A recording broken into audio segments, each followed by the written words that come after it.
여보세요. 거기 선인애가 Pembunuh ini tidak perlu datang ke masa depan untuk membunuhmu. Dia cukup membunuh keluargamu 20 tahun yang lalu. Dan kamu akan menghilang dengan sendirinya. Inilah mimpi buruk yang dialami seorang wanita setelah menerima panggilan misterius dari masa lalu. Film yang akan kita bahas kali ini adalah The Call. Sebuah trailer Korea yang membuktikan bahwa mengubah masa lalu terkadang bisa menciptakan masa depan yang jauh lebih mengerikan.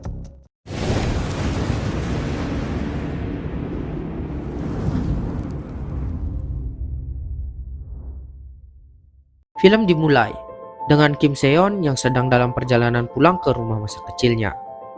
Ia datang karena ibunya sedang sakit.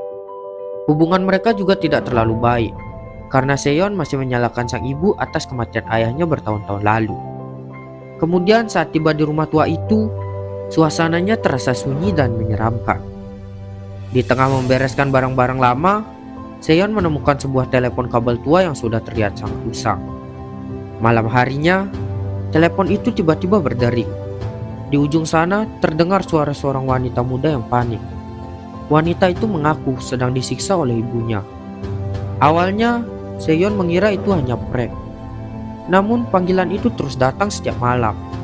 Lambat laun, mereka mulai saling mengenal. Yang mana wanita itu bernama Oh Young Suk. Usianya sama-sama 28 tahun. Dan yang paling aneh, Young Suk ternyata tinggal di rumah yang sama. Hanya saja bukan di tahun 2019, melainkan tahun 1999. Awalnya keduanya tidak percaya, sampai mereka melakukan berbagai percobaan. Seon meminta Young Suk melihat sesuatu di rumah, dan benda itu benar-benar ditemukan. Mereka lalu menyadari fakta yang mustahil. Mereka berada di rumah yang sama, tetapi terpisah waktu 20 tahun. Karena sama-sama memiliki masalah keluarga, keduanya menjadi semakin dekat. Mereka mengobrol hampir setiap hari, bahkan sudah seperti sahabat. Namun tanpa mereka sadari, persahabatan itu akan berubah menjadi mimpi buruk.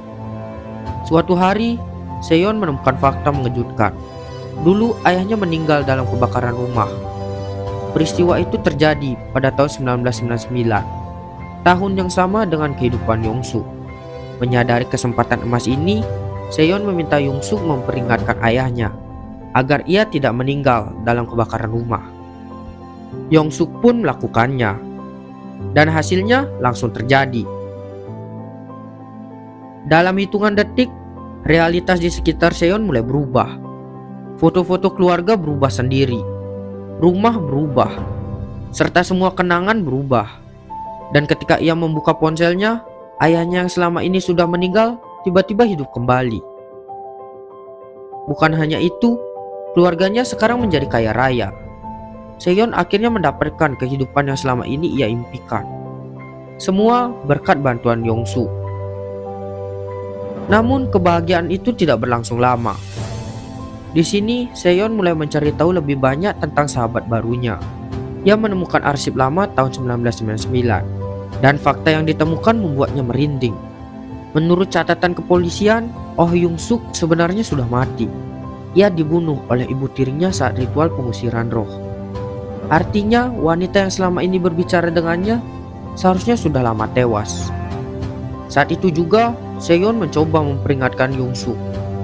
Ia menceritakan apa yang akan terjadi di masa depan. Tapi justru itulah kesalahan terbesar dalam hidupnya. Setelah mengetahui nasibnya sendiri, Young Suk memutuskan untuk melawan takdir. Saat ibunya mencoba melakukan ritual seperti yang tercatat dalam sejarah, Young Suk menyerangnya terlebih dahulu. Ia membunuh ibu tirinya secara brutal. Dan sejak saat itu, sejarah berubah total. Young Suk yang seharusnya mati, kini hidup.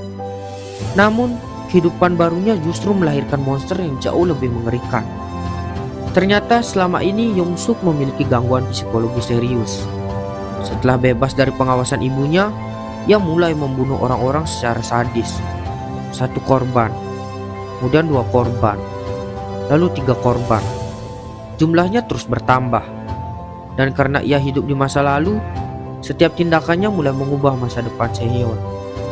Seon akhirnya menyadari bahwa dirinya telah menciptakan seorang pembunuh berantai. Ia lalu mencoba menghentikan Yongsuk, namun semuanya sudah terlambat. Di sini, Yongsuk mengetahui bahwa Seon bisa melihat masa depan, dan ia memutuskan memanfaatkan kemampuan itu. Ia mulai meminta informasi tentang kejadian-kejadian yang belum terjadi, tentang polisi, tentang penyelidikan, serta tentang ancaman yang akan datang. Namun di sini Seon menolak. Akibatnya, Yongsuk mulai mengincar keluarganya. Di tahun 1999, ia mendatangi rumah Seon. Saat itu ayah dan ibunya masih hidup. Yongsuk menyandra mereka dan mulai memainkan permainan sadis. Karena semua itu terjadi di masa lalu, Seon hanya bisa melihat perubahan itu dari masa kini. Sedikit demi sedikit, realitasnya mulai runtuh. Kini pertarungan berubah menjadi perang dua lini masa. Seon berusaha mencari petunjuk dari masa kini, sementara Yongsuk terus bergerak di masa lalu. Setiap informasi yang ditemukan Seon langsung digunakan untuk menghentikan Yongsuk, dan setiap tindakan Yongsuk langsung mengubah dunianya Seon. Mereka tidak pernah berada di tempat yang sama, namun saling memburu satu sama lain. Lewat sebuah telepon, ketegangan terus meningkat ketika Yongsuk akhirnya menemukan ibu Seon. Wanita itu menjadi target berikutnya, dan jika ia mati di tahun 1999, maka Seon akan kehilangan segalanya di tahun 2019. Puncak film ini terjadi saat ibu Seon memutuskan melawan Yongsuk. Ia tahu dirinya mungkin tidak akan selamat, namun demi menyelamatkan putrinya, ia tetap bertarung. Dan kemudian terjadilah konfrontasi brutal di dalam rumah.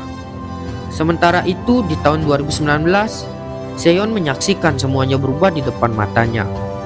Setelah perjuangan panjang, Yongsuk akhirnya berhasil dikalahkan. Dan sekali lagi, realitas berubah. Seon kini kembali memiliki ibunya. Untuk pertama kalinya setelah sekian lama, mereka bisa bersama. Tampaknya semua mimpi buruk telah berakhir. Atau setidaknya, begitulah yang kita kira. Namun setelah kredit film berjalan, kita diperlihatkan satu adegan tambahan.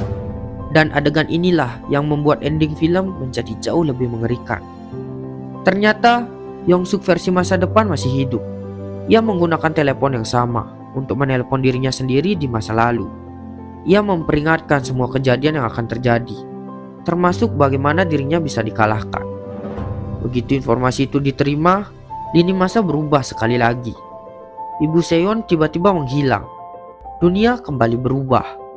Dan ketika Seon membuka matanya, ia sudah berada di ruang bawah tanah, disekap oleh Yongsuk, sendirian dan tanpa jalan keluar. Film pun berakhir, meninggalkan pertanyaan besar. Apakah takdir benar-benar bisa diubah? Atau justru setiap usaha mengubah masa lalu hanya menciptakan masa depan yang lebih mengerikan? Jadi, gimana menurut kalian? Kalau kalian punya telepon yang bisa menghubungkan masa lalu, apakah kalian akan mencoba mengubah takdir atau justru membiarkan semuanya tetap terjadi? Tulis jawaban kalian di kolom komentar, dan sampai jumpa di rekap film berikutnya.